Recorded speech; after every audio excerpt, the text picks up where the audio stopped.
Good afternoon, and thank you for joining us today. I would like to welcome you to the FortneyScott webinar, the COVID-19 Vaccine Challenge and Employers' Options.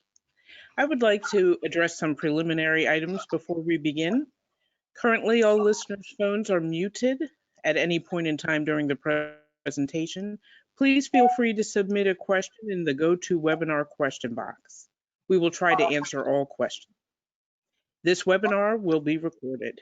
The presenters are FortneyScott attorneys Bert Fishman and Consuela Pinto, and Workplace Senior HR Consultant Yolanda Hunter.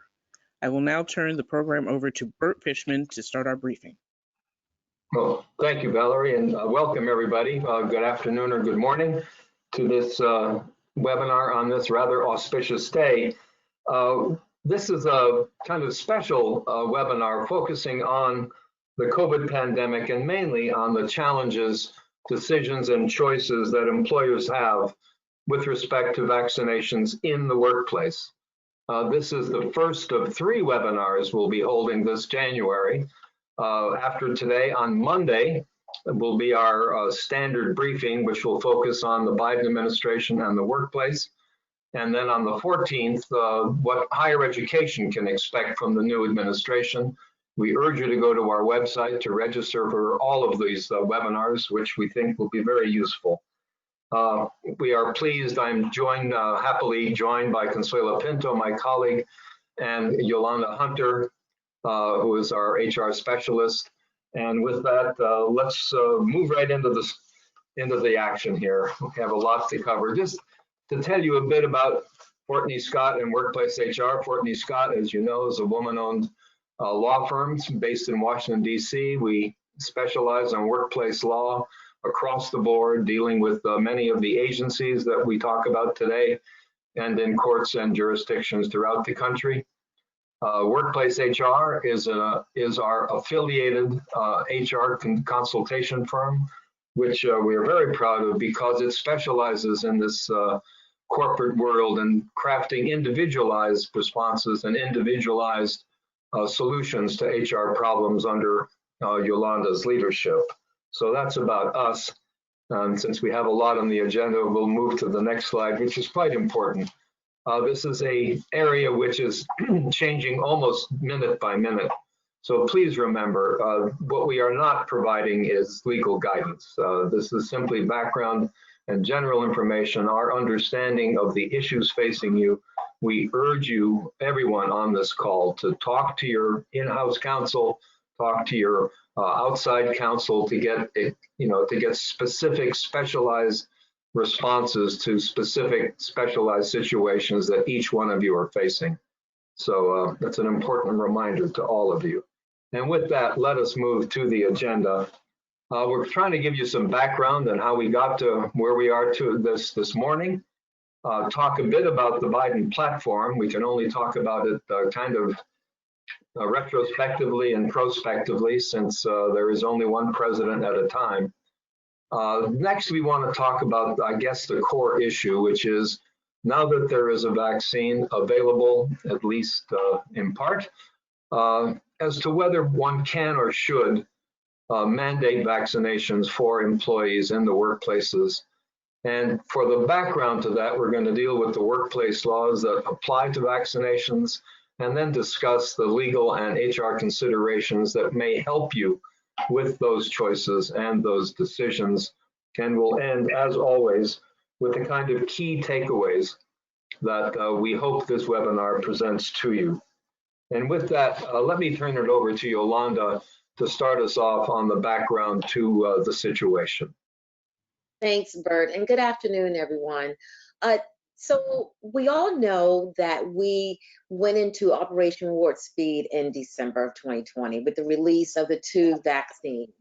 However, we also recognize that there have been some setbacks with those vaccines and with the distribution process.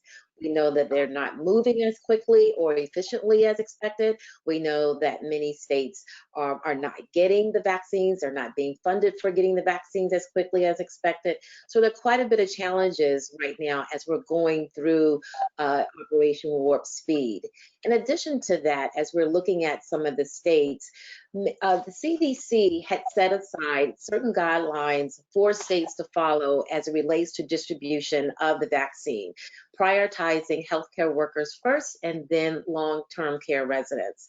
However, there are some states that are pivoting up slightly from the CDC guidelines. For example, Texas.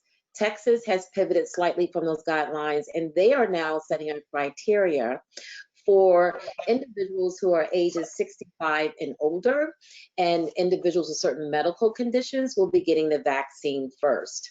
So as you can see, just from that information and other data that's out there, there's a lot going on with the distribution of this vaccine.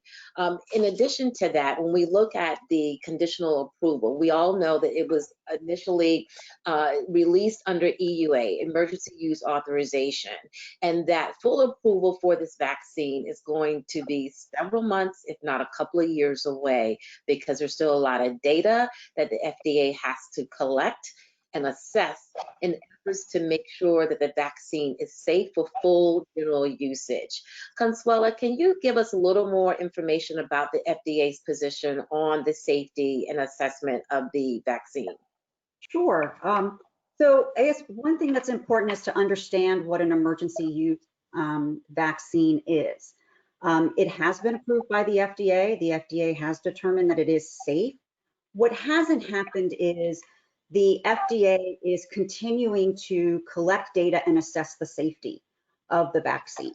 So in some ways you could say we are still in the clinical trial phase, but not the initial stage. So what can happen over the next several months to year or two is, as the agency is collecting additional data, it may determine that there are individuals who have experienced side effects. They could be minimal side effects, minor, something akin to what some of us experience when we get the flu vaccine. Others might experience side effects that are more significant. So for this reason, we need to be prepared that there is some chance, a very small chance, but there's some chance that employees who are required to get the vaccine may suffer side effects that can range from being minor to significant. And this is an important fact to keep in mind when you're trying to determine whether you want to mandate the vaccine or not in your workplace, because this element of the vaccine still being in this trial stage, that it's clear that this is not something that is mandated by the government, that individuals should take, really raises employers' liability risk level if they mandate the use. Exactly. Next slide, please. I'm going to speak a little bit about the Biden plan. As you all know, we're going to go into a new administration in a very, very short time period. And Biden's plan with regards to the COVID-19 pandemic and the vaccine, he has been very, very clear, very focused, very deliberate in his approach as to how he wants to bring a remedy and make everyone safe and the vaccine available to as many Americans as possible. So he has focused upon the goal of 100 million inoculations within the first 100 days. He wants to ensure that there is a sizable investment of vaccine manufacturing so that it can be distributed through the state and so that everyone have an opportunity to get the vaccine. Keeping politics out of the fray of the conversation, not tying politics to any decision making as it relates to the safety and the efficiency of the vaccine. Relying upon the science, working with the scientists, and working with them as it relates to the decisions on the vaccine and its safety, as well as being transparent and releasing the information of what the FDA approves. And that's very important because we have been in a pandemic since March, and Americans have been on what I call experiencing by this point COVID fatigue, COVID-19 fatigue. They have been practicing many safety measures for themselves and for their families. And now here comes the vaccine. And with the known setbacks of the vaccines and the safety concerns, it is really important for the release and transparency of as much information as possible for people to feel safe about the vaccine and encourage them to take the vaccine. So we'll see exactly what will happen once the Biden administration comes into play within the next few weeks. So now we're going to talk a little bit about the COVID vaccine, and we're going to get into mandate or not mandate. Bert, can you go further with us? We thought of ways of dealing with this macro issue, and we thought we'd just focus on what has become, since the advent of the vaccine, of the issue that employers will be facing. As Consuelo pointed out, we are still in an EUA situation, but there will come a time, we hope before too long, where the vaccine is generally available and employers will have a role in determining how they want to regard their workforce and the role of the vaccine in their health prevention and marketing, God knows what else. So I'll turn it over to Consuelo to start us off on the key considerations. Thanks, Bert. So we are really in uncharted territory here. We are in the middle of an unprecedented pandemic, at least in our lifetime. We have a vaccine, actually 2 vaccines, but they are for emergency use, which is something we've not encountered before. We don't have any case law, particularly in the employment arena, that addresses this situation of employers are in the midst of a pandemic. They're struggling to figure out how to keep their employees, their customers safe. And what do I have a vaccine? Do I mandate it or not? So I think the main point for everyone is there is no one-size-fits-all answer. Because we don't have any clear legal precedent to guide us, we have to take into account what's happened, what guidance you have under various federal laws. We need to take into account the type of workplace we have. What is the risk of transmission in your workplace? Are you a meatpacking plant? Healthcare industry. Healthcare industry is pretty easy, right? More likely that you can mandate there. Are you a professional services setting where many of your employees can and do work remotely? You also have to think about how are your employees going to respond to a mandate that they must receive a vaccine. We have all heard through various channels, there really is no consensus among the general public about whether to get the vaccine or not. Many people that I know that I've spoken to are still struggling with, should I get it or should I not get it? Maybe I'll wait and see what happens. How are your employees going to respond to you when you say, I've made the decision for you and you will be vaccinated if you want to keep your job here? And then the last point is something that is we need to keep an eye on is changes in state law. So at this point, the states are a little bit all over the map. They haven't no one state's made any clear decisions, but some are leaning toward mandating, some are leaning against it. And then there's several that haven't voiced any questions at all. So employers may well find themselves in a place where once the vaccine is more readily available and they can implement a policy of mandating or not mandating, they really may be in a position of dealing with a patchwork of conflicting state laws if they're multi-jurisdictional employers. Next slide, please. All right, so our touchstone for determining what employers' rights and obligations are under under workplace law really starts with our federal laws, and that's really where we can draw the most guidance at this point. Bert, I'm going to ask you to cover the next slide. I'll be happy to. The OSHA Act, the Occupational Safety and Health Act, the acronyms get mixed up because the administration is called OSHA, but we're talking about the Act. The Act covers either by itself or through its state models virtually every employer in the United States. So it's an omnibus law. And under the OSHA Act, just to remind everyone, we already have a number of health and safety mandates under the OSHA Act. Hard hats, steel-tip shoes, respirators where there's asbestos. So we already have a background, a context for mandated health and safety interventions. What makes a vaccine so different is that its intended use is for hundreds of millions of people. And that's one of those places where a difference in degree really does make a difference in kind.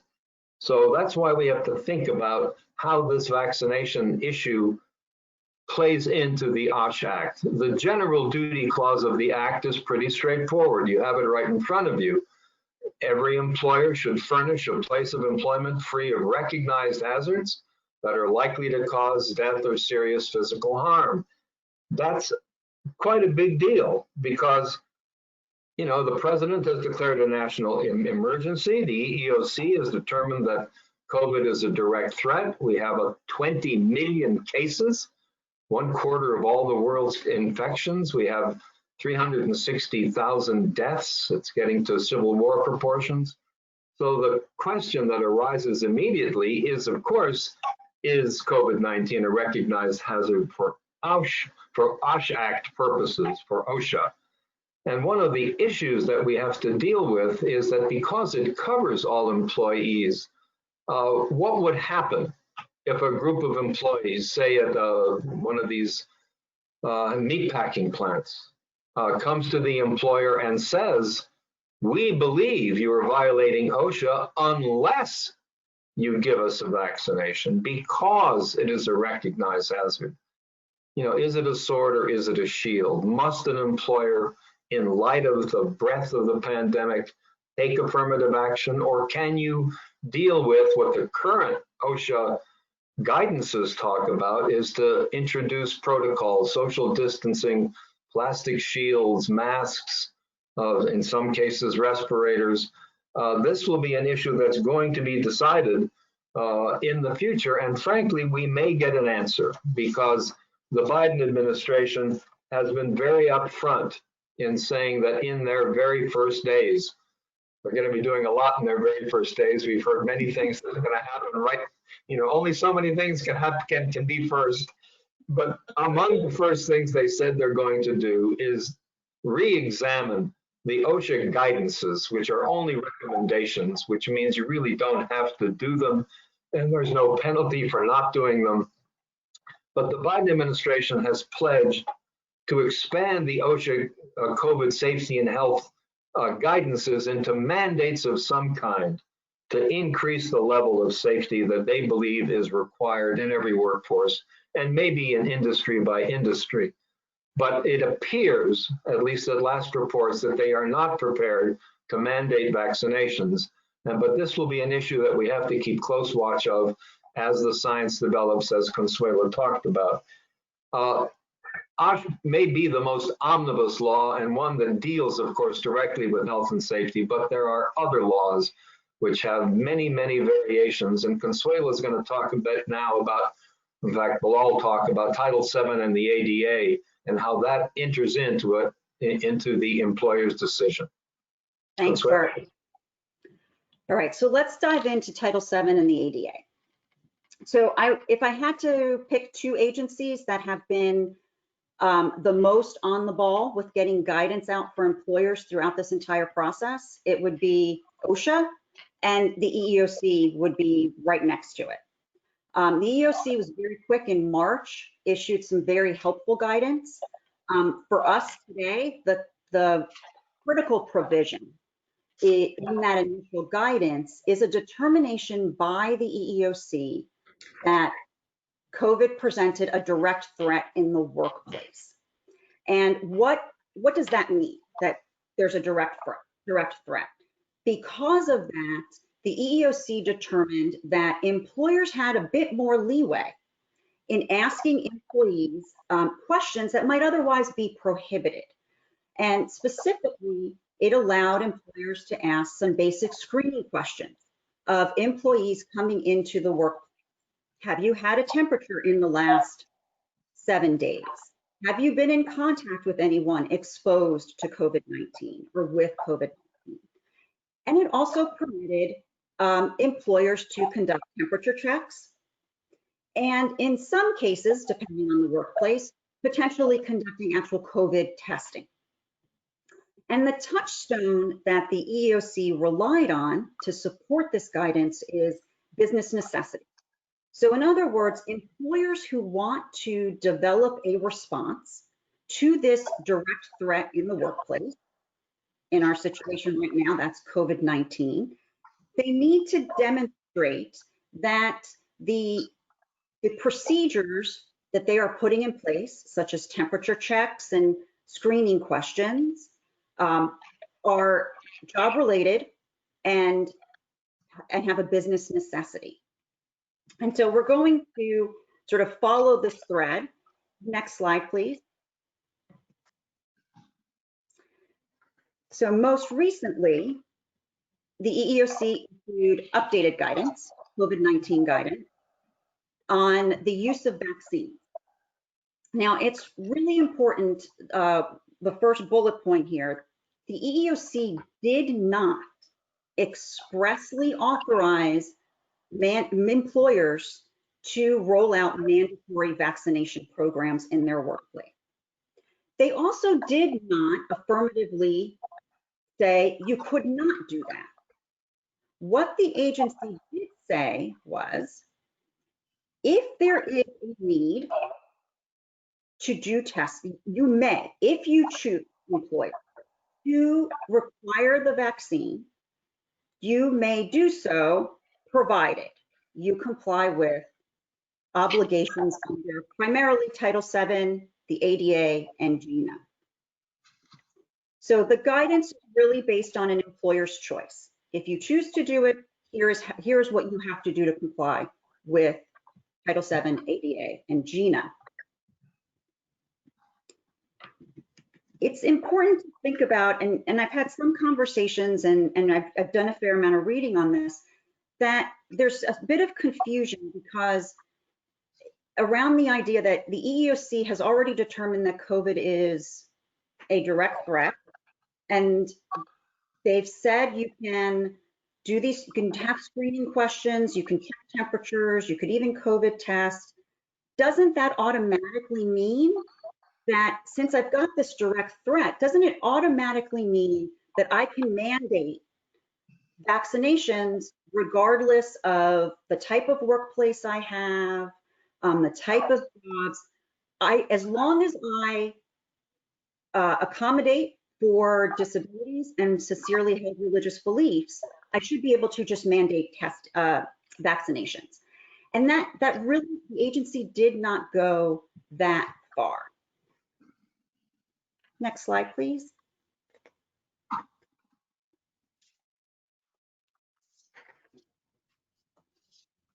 Okay, so I want to point out something. This slide focuses on primarily the ADA and addressing need for reasonable accommodations for individuals with disabilities. Much of what we're going to talk about here also applies to sincerely held religious beliefs that need to be accommodated under Title VII as well. So if an employer, this is what we've learned from the guidance, if an employer is going to require employees to be vaccinated, we need to keep a couple of things in mind. One is they need to be mindful of, does this requirement disparately impact individuals with disabilities, or probably to a lesser extent, but again, individuals sincerely held religious beliefs. So it's the same analysis you would do with any other workplace requirement. So think about if you have a requirement that employees to be hired, you must have a college degree. You need to be mindful of whether that is job-related requirement and does it have a disparate impact on a particular group based on race or gender, for example. So in order for an employer to, so an employer still needs to accommodate those disabilities. They need to determine whether there is a business justification. And again, this is where the direct threat comes in. It gives you a starting point, but the touchstone for whether there is a legitimate business need such that you have a defense to a disparate impact claim really is, what is the risk of transmission in your workplace? So what type of workplace do you have? What is the degree of contact with the general public, with other employees? And what's the ability to social distance in your workforce?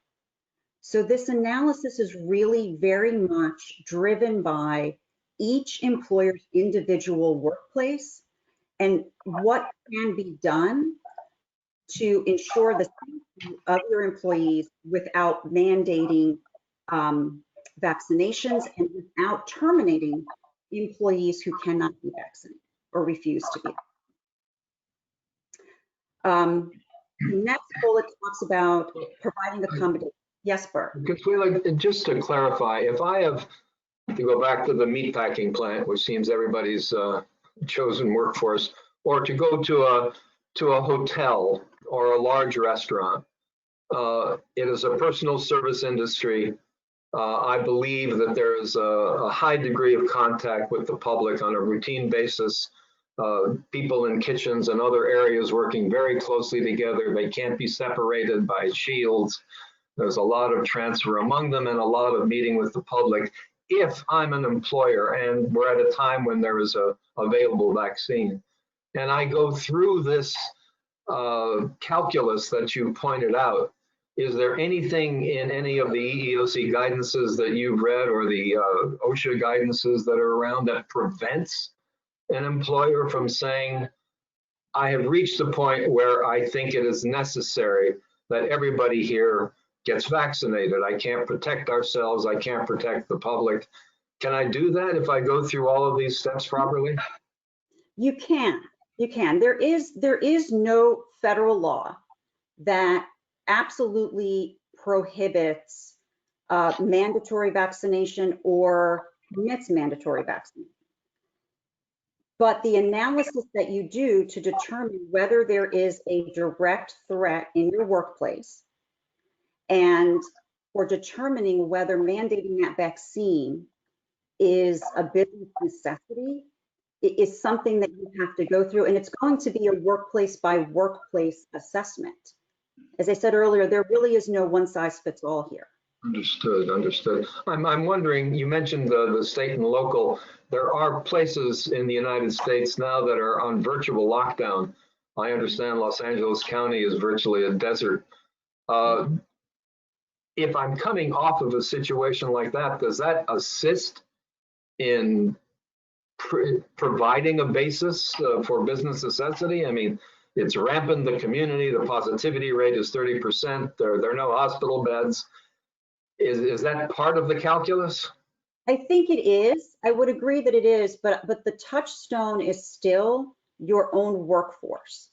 So I don't know that the situation we're seeing in your example in Los Angeles means that every employer can mandate testing, and because it's a business necessity. If we have workplaces, for example, where employees can work remotely, you've alleviated the risk. And so perhaps the whole workplace all the employees do not have to be vaccinated. And that's something else to think about. Many employers have a hybrid situation where they may have employees who can continue to work remotely.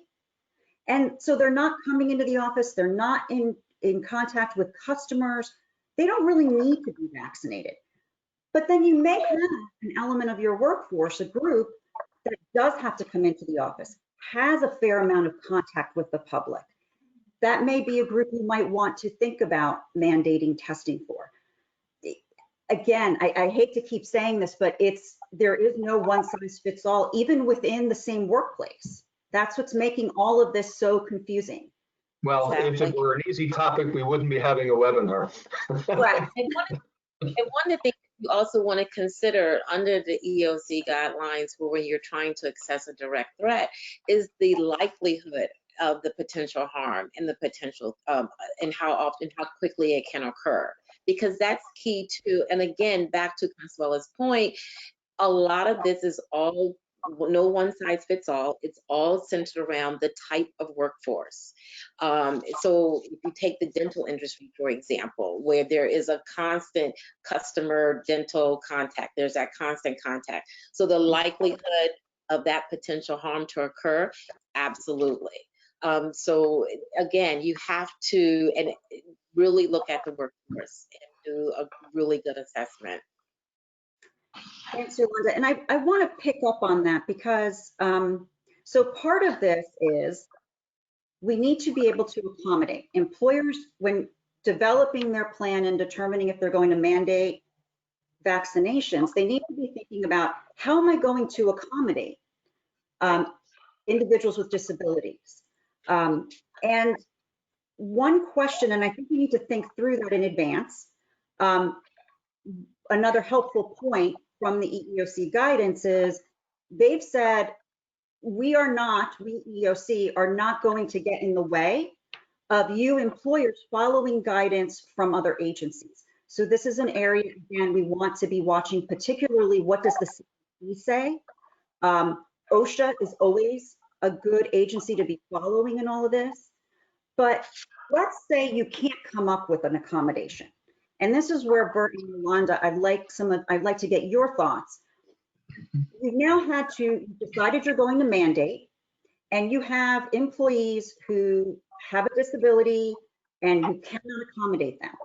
So you have to send them home. You don't have an accommodation for them. How do you handle that situation? Do you let them stay home and on the payroll? What do you do? How do you advise employers in that situation? See, I think that's where the complication with deciding to mandate or to not mandate comes in for an employer. Because if you're going to mandate, then, and that person has a disability, then what do? You follow your typical process. If you're able to prove that you could not provide a reasonable accommodation to enable the person to do the job, then you may have to consider alternatives, possibly termination. To the question of sending them home and how long you keep them on the payroll, again, that's something that I think is very according to that job industry, the essential job skills of that person. You may, depending upon the job, you may not be able to send someone home for 2 weeks, 30 days, maybe because you're trying to give them a cooling off period, and then you're trying to figure out what can you do to make this accommodation. I think, again, it's very industry specific. It's very essential job task specific as to even how you would manage that. Or you fall back on the standard typical process of ADA if you prove that you could not provide a reasonable accommodation. Well, the other element that we can now talk about, since there's a new COVID relief bill, is that, all right, you send someone, let's say someone has a sincere religious belief, which means I'm not going to take the vaccine, and it is a personal service industry, so I'm excluded from the workforce. I'm not going to take the vaccine. And I've exhausted my leave. The FFCRA has stopped providing that particular kind of leave. Fortunately, there are now other forms of state and federal leave that should be considered in this calculus. And there may come a time, we hope, that someone can be on supplemental unemployment. Someone can qualify for the extended, what they call PUA benefits, other kinds of benefits that are available state and local, at the end of which there may be an opportunity to bring that worker back to the workforce. So, you know, a layoff is not a termination. A suspension is not a termination. There are ways of trying to, look, you have an investment in that employee. You have a trained employee that you want to keep on your workforce. So you want to find ways of maximizing your investment, and termination. There will be cases that will answer this question, I'm sure. But until we get there, every employer wants to keep as many valuable employees available as possible. And we hope that objections to a vaccination are not going to be a determinative factor in losing the services of a valuable employee in whom you've made an investment. The possibility of it happening is almost certain given the variety of workforces and the number of people involved, but it's something that frankly we may get guidance from OSHA from, and we may get additional guidance from the EEOC. But it's a tough question. Yeah, no, it absolutely is. And one other thing that I want to add on, and then we're going to move on to another area, is we've talked a lot about reasonable accommodations for disabilities. Again, I want to remind everyone you have an obligation to reasonably accommodate sincerely held religious beliefs. This is an area that we don't talk about very often, largely because it doesn't come up often. I think we're going to see requests for religious accommodations to come up more in the context of mandated vaccines. And so employers need to keep in mind that this is a very, the definition of a religion is very broad under Title VII. And so it is not limited to any, it's not limited to formal religions that we are well aware of. The touchstone really is sincerely held. So that's a different area for many of our employers, but it's one to keep in mind. And if I could only add, most employers have neither the interest or the will to pursue the level of sincerity. If it's not completely off the wall and made up for the moment, like I'm now in the anti-vaccination church, if it's not something like that, that's purely contingent, most employers won't touch it with a barge pole, and they're right not to. Just move to the accommodation phase. I agree. Exactly. The next slide, please. Yes, the next. This is where I'm going to kick it back to you.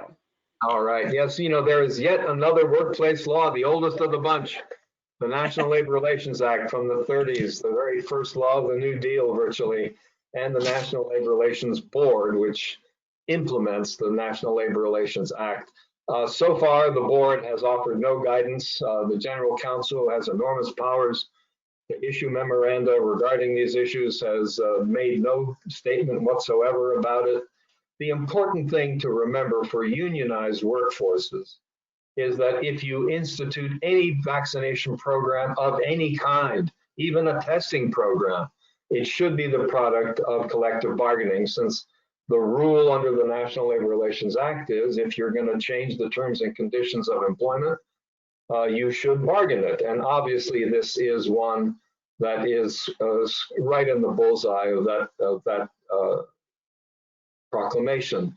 The other thing to remember is the National Labor Relations Act, although it is designed to address issues between labor and management, it covers all employees, because it starts from the proposition that all employees would be able to become unionized and get under the law. And the way it does that is by talking about protected concerted activities, which means that any group of workers can talk about the terms and conditions of employment and make demands with respect to the terms and conditions of employment, whether or not they're in a union. So again, to go back to my group of concerted troubled workers at the packing house, they don't have to be in a union, either under OSHA or under the NLRA, to come to the employer and say, we believe this is an issue of common concern.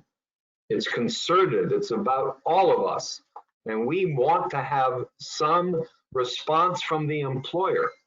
And I think that the General Counsel is going to have to soon deal with those kinds of issues, because they're almost certain to come up. And again, we hope that There will be ancillary guidance, perhaps from OSHA, perhaps from the CDC, to help the general counsel, because this is an area, unlike OSHA, unlike the CDC, for which the general counsel is completely ill-equipped, with no experience in health and safety, and will probably look to other agencies to assist. But this is a hot bucket item because the unions are already there, and they're already ready to respond in some way or the other to this emerging issue. So an important issue, although one that's not often thought about beyond the union context, but it applies to all workers. Yolanda, perhaps you can try to help us guide through this thicket. We have a whole bunch of laws and a whole bunch of acronyms. If in the next slide, maybe you can paint the path. I'll do my best, Bert. Thank you. So we're talking a great deal about the vaccination, and should you mandate it? Should it be voluntary? And there's some really heavy considerations, some really pros and cons to consider.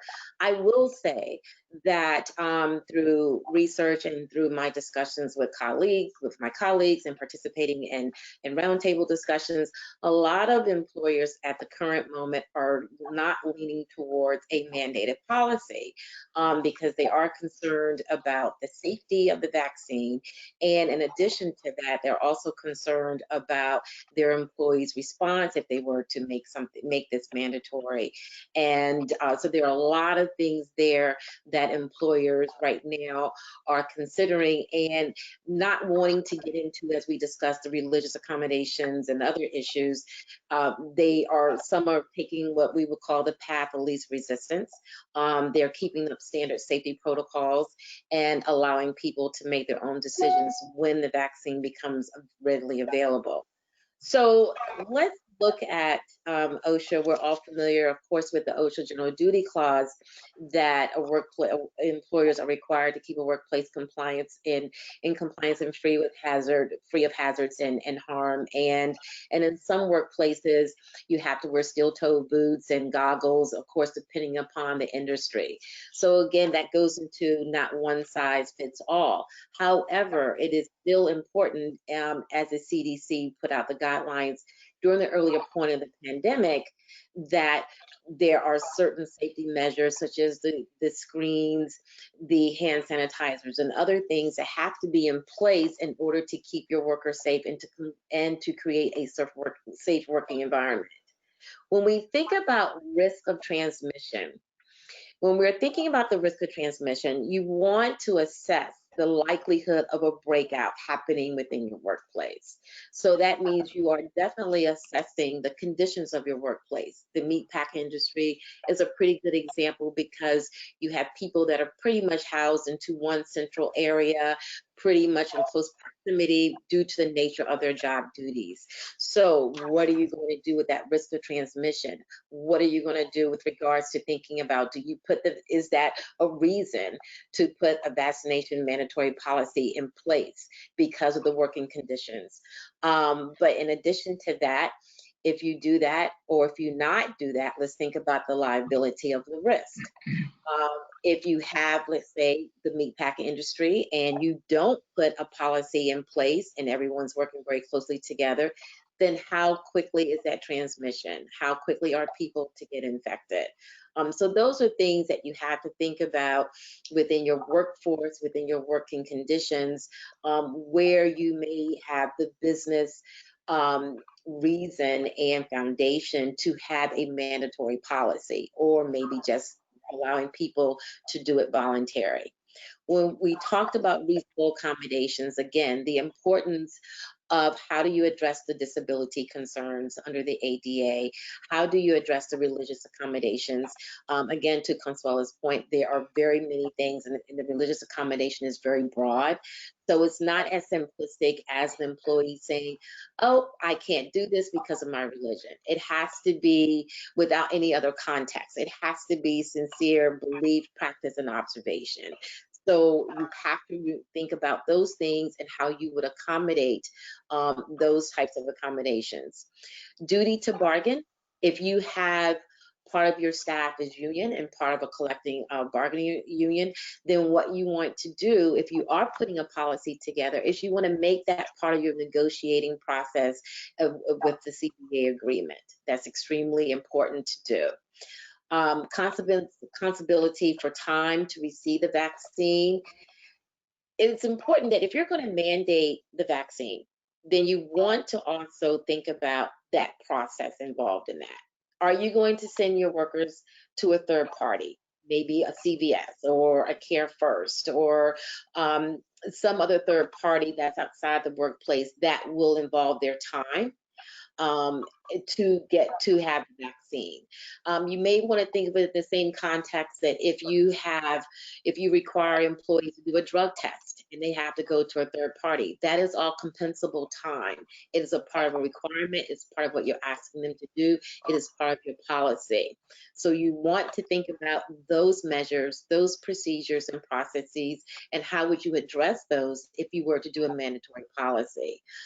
Employee privacy and concerns, that is extremely critical because you have two areas here. One, if you do make a policy mandatory, and sometimes some employees may feel, okay, I have the vaccine now, so there's no need for me to wear a safety mask. There's no need for me to practice social distancing.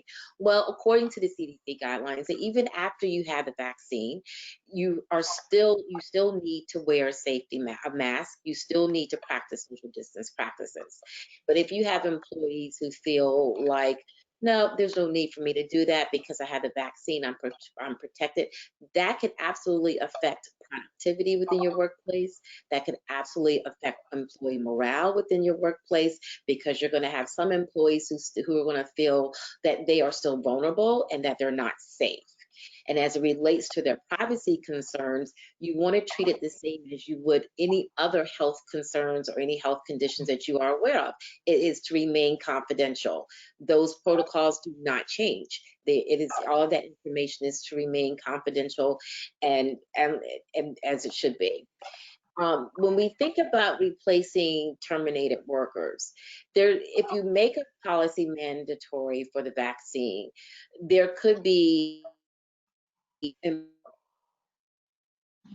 requiring me to do this, I'm just going to quit. And so you have to think about how are you going to replace those workers? If you're going to, and then you want to think about, if you're going to terminate workers, under what grounds if they decide not to do the vaccine.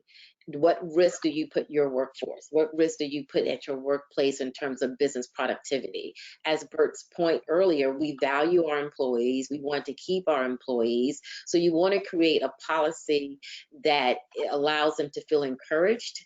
If it is mandatory, that allows them to feel encouraged, and it has incentives built in for them to have the vaccine and to not feel that if they don't do it, then they lose their job. Not too many people right now are in that position. They don't want to lose their source of income. They don't want to lose their jobs. So they want to feel that their employers are working with them as much as possible in this process. And so therefore you want your policy, if it's mandatory, to read very transparently and to read with the position of the care and the safety for the health, for the workforce and for your employees. So Bert, I know we talked briefly about external conditions like customers, suppliers, and stakeholders. We talked about airlines and even how out of job necessity with flying, how that can affect the workplace and possibly have a mandatory policy. One of the things that I try to do, even though we're all within this almost this inclined space of workplace law, is to think about other external incentives that might have more of an impact on whether someone gets a vaccination than what an employer says. There are some international airlines, for example, that are already saying under their laws, different from ours, that you can't get on our planes unless you have your vaccination card. That may be more widespread as we move forward. So think about the kinds of things that may influence a decision for an employee rather than an employer to be vaccinated? Can you take a plane? Can you go to a movie theater? Can you go to a basketball game or a hockey game because it's an enclosed space? All of these kinds of things. Can you go to a restaurant? Can you see your doctor on other than special terms? I know that some of us have been to doctor's visits during the past 9 months, and it's almost like getting into the Pentagon. You know, dial this phone, go to that door, don't come less than a minute in advance.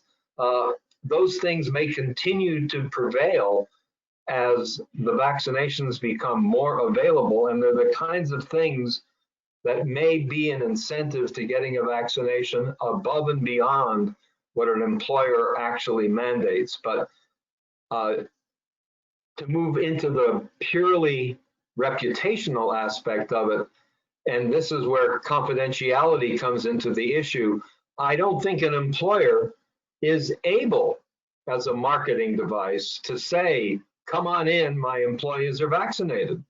That's a disclosure of health information that I don't think is wise or even licit for a company to do. But it's those kinds of pressures are going to be placed on every one of us in the next several months. Consuelo, your hand. Yeah, I wanted to add a point there because I agree with you, Bert. One way to look at reputation with customers and suppliers, I want to turn it around, and employers need to be thinking about what happens if I have a massive outbreak. And that is something that, without me saying anything, becomes public. Right? Do I have a workplace where my employees are in contact with individuals who work at lots of other entities, right? Suppliers, tech workers that are coming in to repair equipment. They need to think about what is the potential of not vaccinating, or at least I can report a local incident which may not have any bearing on anybody else's life, but my local hardware store is now closed. They're worse than the Cleveland Browns. 12% of their workforce came positive for COVID, and they are now shut. Yeah. And when they reopen, I doubt that they're going to have the customer base that they had before. Right. Exactly. And the last point I would add here, I think what this slide really drives home is this isn't an easy decision. No. Now, I know a lot of employers currently are leaning toward not mandating, and I generally agree with that, except in very specific circumstances. But we have time to plan. The vaccine, unfortunately, isn't rolling out as quickly as we had hoped. It's going to be a while before we are at the point where employers can start sending employees to be vaccinated. Let's use this time to really plan carefully, because there are a lot of pitfalls here if you're going to mandate the vaccine. Exactly. And I think, to your point, Consuela, with the fact that we have time, this is also the time for employers to really educate themselves on the vaccine and to really have the meetings to discuss the pros and cons of having a mandated policy or keeping it voluntary. Talking through some of the scenarios. What if we have a mass walkout? What do we do? Evaluating your workforce very carefully to see exactly if you have a mandated policy, who and how it would affect. Looking at your essential workers and their job duties. There's a lot to consider, and there's a lot to think about. So to not rush to making that quick decision that can lead to some pretty pretty huge consequences and pitfalls, and have a dramatic effect upon your workforce. Now, why don't we move, I can see by the clock on the wall, as it were, we've come, we don't want to overburden our listeners, but let's move to try to sum up some of the most important key takeaways. Okay. And we go to the next slide, yeah. I think, as we heard, when we're talking about this area, we're going to talk first about the most general and broad-based suggestions that we have. And the first, of course, is the mother and father of all the questions. and that is to determine in your workplace, in your context, in your environment, do you want to make a decision regarding voluntary or mandatory vaccinations? I mean, that is just so important that it subsumes all the others that we're talking about. And everything that follows from that is what we'll be talking about now. For example, Yolanda? Exactly. We're going to, exactly, Bert, and I'm going to go back to educating employers, educating themselves first, making your decision first before you implement a vaccine education program to your workforce, because you want to be prepared to answer all of their questions. You want to be prepared for all of their responses. So if you decide to do a mandated policy, then build your education program around that policy. Be able to answer the question as to why, the purpose, the procedures, the accommodations, and understanding how employees will respond. I think that's the key. We have time, we have plenty of time to really fully evaluate and to really go through, again, like I said earlier, a couple of scenarios and fully assess your workforce to make a really clear decision that you can stick with and that you know that can be effective for your environment. And what about the process for administering the vaccine, Yolanda? With that process, again, making the decision about if you're going to use a third party. How are you going to compensate the employees if you do use a third party? Because that's compensable time for the process. If you're going outside of the office or outside of whatever that workplace is to have that administering of that vaccine done. If you're bringing in a third party, you want to think about the confidentiality. You want to think about the location, how it's going to be administered, and the privacy concerns for employees as well. In addition to that, still that time used, that compensable time used for that requirement. Those are things you definitely want to consider in that process. What about incentives, Consuela? So in terms of incentives, so to get employees to agree to be vaccinated, Bert? What about paid time off and stuff like that? So regardless of whether we are mandating or not mandating, obviously, as Yolanda said, we want to consider providing, making this paid time off.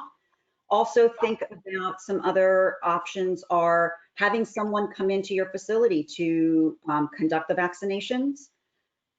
Be able to, if you're not going to do that, be able to come up with a list of locations nearby, the local CVSs, have a relationship with them where employees can go. Make this part of your wellness package. If you're an employer that has a wellness program, think of including that. And then I want to hit on this last bullet point here. This is a really evolving area.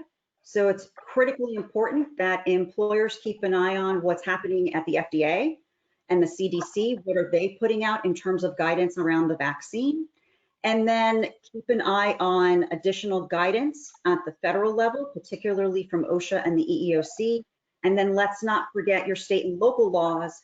Your state particularly are going to be chiming in on this and providing either guidance or passing some actual statutes that either permit or prohibit mandatory vaccination. Thank you. Can we go to the next slide and we'll try to put the capstone on our webinar. Again, to go to the first and most important question facing you, if you decide that the vaccine is to be voluntary, which is an approach currently that most people seem to be taking and that the Biden administration seems to be espousing, consider incentives to get people vaccinated on a voluntary basis. We know for a fact that that is probably the best and most secure way of ending this pandemic, is to get everybody vaccinated. Make obtaining the vaccination as easy as possible in all the ways that Consuela just described. Consuela, why don't you talk about the other options? Right. So if you're thinking about mandating, we've talked about the framework for that. It is critically important if you're mandating vaccines that you have in place documentation to support the direct threat that exists in your workplace. What is it about your workplace that makes it necessary? It is a business necessity to mandate vaccines. Have that ready and in place before you roll out the program. Yep. And again, I will reemphasize the importance of having a written policy, making sure that it's clear, making sure that the purpose and the procedures are written very clearly, and treat it as you would some of your other policies, and training your workforce and understanding what this policy is, what their obligations are versus what the employer obligations are as well. You want to make sure that everyone has a clear understanding so that they know exactly what they are responsible for and how they are to abide by that policy. And Consuela, I would also add that in the realm of incentives to make sure that this is compensated time, we right. already made the analogy to taking a drug test. I think it's wise to do so here. And I think, you know, there are other costs. We already talked about PTO for if you have a reaction, if you have time off. I think it's important that you make clear to the employee that this is a cost that the company is going to bear. Exactly. And Yolanda, have a plan to address the morale issues and replacing terminated employees. This is a very, very sensitive area. This is something that has a lot of personalization to it for your workers, because there are many who have their own thoughts and beliefs about the vaccine. So you want to have a plan on how to address the morale issues if you decide to do a mandated policy. It's extremely important. And if you're going to you may have to be faced with replacing terminated employees. Have a plan for that as well. And think about that when you're putting your policy together, because how your policy is executed can affect whether your employees may decide to stay or not stay. And to Bert's point about incentives, keep that in mind, including involving your health savings accounts as an incentive for employees to get the vaccine on a voluntary basis. well, thank you, my cohorts, my fellow speakers, for this wonderful presentation. I hope to our listeners that we've been able to give you some options about this very troubling issue that is facing everyone. Where I grew up in Los Angeles, everybody quoted legendary coach John Wooden, and one of his phrases was that luck was the residue of planning. And I think it fits everybody's position today. We have the opportunity, and frankly, we're seeing the downside of poor planning and the distribution of the vaccine. You have the opportunity to think about these issues going forward, so that you can plan for when the vaccine is generally available. We hope this has been a valuable webinar for you. We look forward to seeing you again. To remind you, there is a general weekly briefing on the impact of the Biden administration on the workplace this Monday, and another one on the 14th, on Thursday, on the impact of the Biden administration on higher education. Please go to our website to register. Thank you again for joining us, and we look forward to speaking with you again. Thank you. Yes. We would like to thank you for joining us. Later today, you will receive a survey requesting feedback for today's presentation. You are able to submit suggestions for future topics through the survey. Thank you in advance for completing this survey, and of course, if you have any questions, you may submit them via email to info@FortneyScott.com.